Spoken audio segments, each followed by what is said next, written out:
একজন আমেরিকান বিত্তবান মারা গেলেন।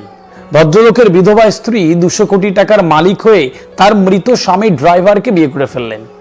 সদ্য বিবাহিত ড্রাইভার মনে মনে বললেন, এতদিন জানতাম আমি আমার মালিকের জন্য কাজ করেছি, এখন দেখি আমার হৃদয়বান মালিকই আমার জন্যই সব কষ্ট করে গেছেন। দেখো, সবচেয়ে বড় সত্যি হলো, অনেক ধনী হওয়ার চেয়ে একটা সুস্থ আনন্দময় জীবন লাভ করা অনেক বেশি জরুরি।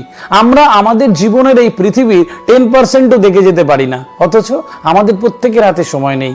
তাই অনেক সম্পত্তির মালিক হওয়ার জন্য অবিরাম না ছুটে হার্ডওয়ার্ক ছেড়ে স্মার্ট ওয়ার্ক করো, আর বাকি সময় দিয়ে একটা সুস্থ সুন্দর জীবন গঠন করা অনেক বেশি বুদ্ধিমানের।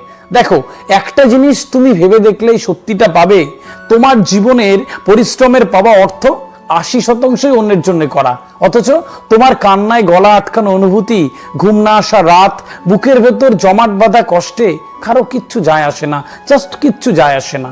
তাই এত কিছু ভাবার দরকার নেই, জীবনের ছোট ছোট জিনিসগুলো উপভোগ করো।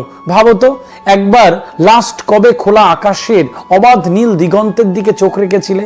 অথচ মন ভালো করা এক আকাশ পৃথিবী তোমার অপেক্ষায় থেকে রাতের অন্ধকারে জ্বলে পড়ে। দেখো, একটি দামি মোবাইলের বেশিরভাগটাই অব্যবহৃত থেকে যায়।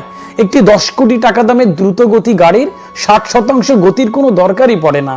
তুমি যে জিনিসটা আজ হারিয়েছো বলে মাথা কুটে মরছো, আর 2 বছর পরে সেই জিনিসটার কথা তোমার মনেও থাকবে না। সুতরাং রাগ পুষে রেখো না, মানুষকে ক্ষমা করে দাও। দেখো, এর মধ্যে অদ্ভুত এক আনন্দ আছে। নিজের কাছে, নিজের পৃথিবীর মধ্যে একটা আনন্দের বলয় তৈরি করো, যা একান্তই তোমার নিজস্ব। ছোট ছোট ভালো লাগাগুলোকে প্রায়োরিটি দাও। হুট করে কোথাও ঘুরে এসো। যে বন্ধুটাকে নিজে আগে থেকে ফোন করবে না বলে ইকো ধরে বসে আছো, টুক করে তাকে একটা ফোন করে চমকে দাও, দেখবে বিষয়টা আগের মতন স্বাভাবিক হয়ে গেছে। কোনো একদিন ভোরবেলা উঠে সকালের নিরিবিলি নির্জনতাকে উপভোগ করো। দেখো, এসবই তুমি শুধু নিজে চাইলেই করতে পারো। আসলে কি জানো, বিরাট উঁচু বাড়ির ছাদ থেকে নিচের দিকে তাকালে কেবল পড়ে দেওয়ার দৃশ্যই ভেসে ওঠে চোখের সামনে, আবার আকাশের দিকে তাকালে উঠতে ইচ্ছে করে। ভালো থেকো।